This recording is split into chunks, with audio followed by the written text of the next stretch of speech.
To Afghanistan next, where the Taliban takeover of the country has made the Hazara community fearful for their future. The predominantly Shia minority has been targeted in the past by both the Taliban and the Islamic State. That has prompted many to flee the country over the years into neighboring Pakistan and India. DW reporter Akanksha Saxena met one group of refugees in Delhi who have been able to turn their lives around but still fear for their relatives left behind in Afghanistan. These dolls are wearing traditional Afghan dress. They are made by Hazara women, taking inspiration from their homeland. In Afghanistan, Hazaras have long been persecuted through systematic discrimination and targeted violence at the hands of the Taliban and other groups, forcing many to flee to neighboring countries, including India. My husband and brother-in-law used to work in a government hotel, and they were issued a threat to either leave the job or face death.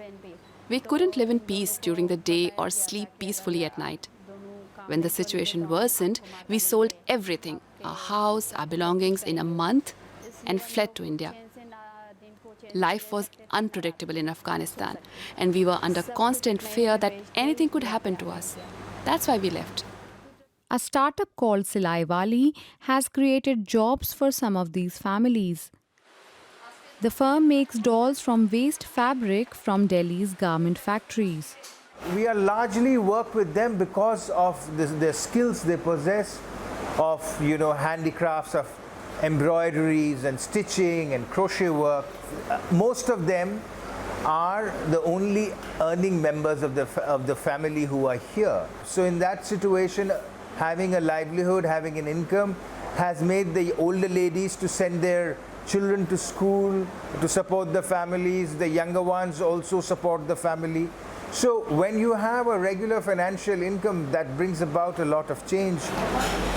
This social enterprise is run by 70 Afghan, mostly Hazara women, who are refugees in India's capital, New Delhi. While they say they have been lucky to get an opportunity to have a fresh start, some are worried for their family and friends back home who are now living under the Taliban rule. Firoza's parents and siblings still live in Kabul.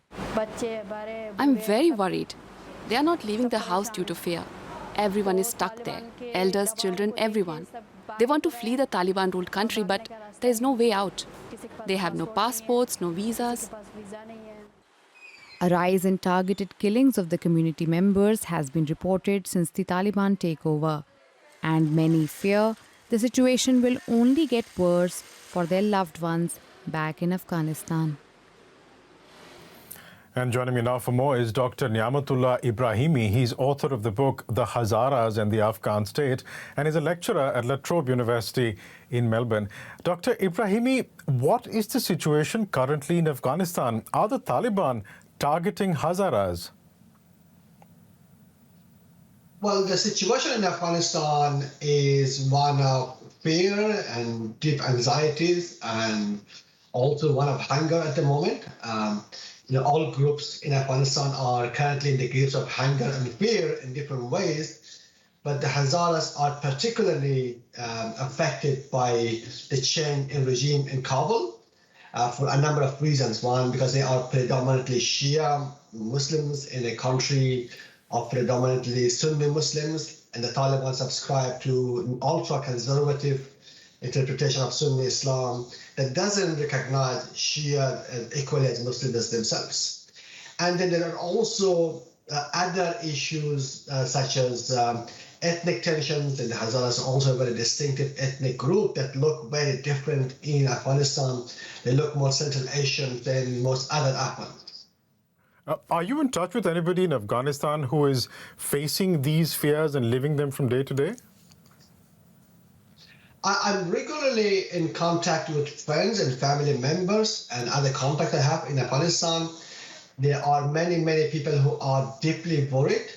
There are some who are trying to hide and relocate. I know of people who have relocated a few times. These are especially people who are socially and politically active over the past 20 years, and they fear to be on the Taliban list. And there have been cases of Taliban knocking on their doors. There have also been cases of Taliban actively looking for these people. There were also reports coming, particularly I think from central Afghanistan, where there were reports of Hazaras organizing themselves and arming themselves to defend against any potential Taliban attacks. What are you hearing? Well, I don't see under the current circumstances any significant armed resistance by the Hazaras in Afghanistan. For reasons of geography, for reasons of number and lack of resources. Hazara is a very vulnerable position. It is surrounded by all areas which are controlled by the Taliban, and without any sort of effective and secure supply line from other countries, it would be really difficult to mount any effective resistance in that country, in that part of Afghanistan. Now, the Taliban have spoken of an inclusive government, and in the latest government expansion, they have also included Hazaras.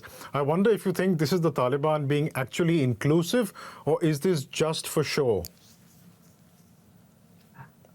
Well, there is this one figure who has been appointed in the latest announcement as a Deputy Minister of Public Health. Second deputy, insofar that he is the only person who have been identified as Hazaras. And the main thing about this particular appointment is that there's very little known about this particular person.